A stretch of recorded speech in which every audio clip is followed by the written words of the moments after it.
দর্শক, আপনারা দেখতে পাচ্ছেন বগুড়া শিবগঞ্জ উপজেলার রায়নগর ইউনিয়নের ঐতিহ্যবাহী হাট, ঐতিহাসিক মহাস্থান হাট। এই মহাস্থান হাট আগামীকাল পয়লা বৈশাখ থেকে নতুন ইজারাদার মাধ্যমে হাট পরিচালনা শুরু হবে। এ হাট ইজারাদার শাহাদাত হোসেন আজকে হাট উপলক্ষে, আগামীকাল যে হাট শুরু হবে হাট উপলক্ষে একটি দোয়ার আয়োজন করেছেন। এই দোয়াতে প্রায় 3 থেকে 4 হাজার লোকের আয়োজন করা হয়েছে এবং সবাই তৃপ্তি ভরে খাওয়া দাওয়া করছেন। এই বিষয়ে হাট ইজারাদার একটি কমিটি করেছেন। কমিটির অন্যতম সদস্য হাফিজুর রহমান হিরু বলেন যে আমরা হাট উপলক্ষে একটি দোয়ার আয়োজন করেছি। এই যে ঐতিহাসিক শিলাদেবীর পাশে শিবগঞ্জ রোডে শাহাদাত হোসেনের আড়তে, এখানে লোকজন শান্তিপূর্ণভাবে খাওয়া দাওয়া করছেন। পর্যাপ্ত পরিমাণ খাবার রয়েছে এবং সুষ্ঠুভাবে বিতরণ চলছে। খাওয়া যারা আসবে, যাদেরকে দাওয়াত দিয়েছে, তাদের খাওয়ার কোনো সমস্যা হবে না। অনেকে মনে করছেন এত লোকজনকে কিভাবে তারা আপ্যায়ন করবে।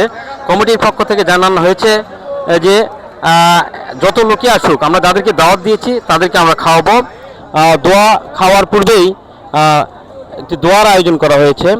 দোয়াতে যিনি দোয়া পরিচালনা করেন তিনি জানান যে হাট যাতে 1 বছর এই ইজারাদারের মাধ্যমে শান্তিপূর্ণভাবে হাট পরিচালিত হয়, এই জন্য তিনি মহান সৃষ্টিকর্তার কাছে দোয়া চেয়েছেন।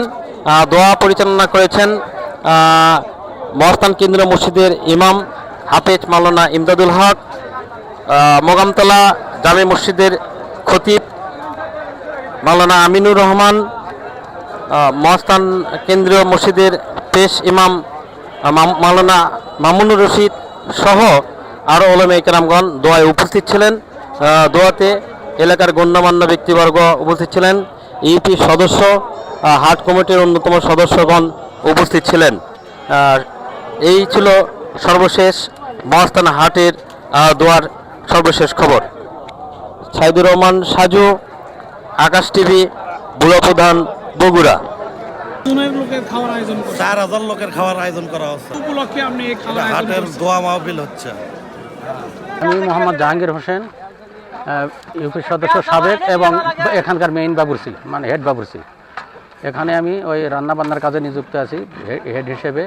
এখানে আলু আছে হলো 20 মণ, আর গোস্ত আছে 4 মণ, আর খাসির গোস্ত আছে 25 কেজি, আর চাল আছে 25 মণ। মোটে 3.5 থেকে 4 হাজার লোকের খাবার আর কি রেডি হচ্ছে এখানে।